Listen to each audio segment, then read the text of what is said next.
કોડીનારના ગ્રામ્ય વિસ્તારોમાં ટ્રેક્ટરોની લાંબી કતારો જોવા મળી। ડીઝલ ભરાવવા માટે પેટ્રોલ પંપ પર મોટી સંખ્યામાં ખેડૂતો ઉમટ્યા છે। લણણી અને ચોમાસુ વાવેતર માટે ખેતરો તૈયાર કરવા ડીઝલની માંગ વધી છે। થોડા દિવસો અગાઉ પણ ખેડૂતોએ લગાવી હતી લાંબી કતાર। કેરબામાં ડીઝલ ભરવાની મનાઈ કરાતા ટ્રેક્ટર સાથે ખેડૂતો ઉમટ્યા। વારંવાર લાઇનમાં ઊભા રહેવાની સ્થિતિ સર્જાતા ખેડૂતો પરેશાન છે। ખાતરોના ભાવ હાઈફાઈ થઈ ગયા, દવાના ભાવ વધી ગયા, તો કરવું શું ખેડૂતને? આવી સ્થિતિ છે। શું કરે આમાં ખેડૂત? મજબૂરી ખેડૂતની એવી છે કે ન પૂછોની વાત।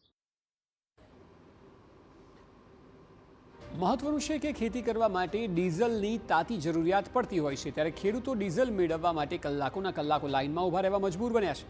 જો કે અમુક પેટ્રોલ પંપ પર ડીઝલ પૂરું થઈ જતાં ખેડૂતોને હાલાકી ભોગવવાનો વારો આવ્યો છે।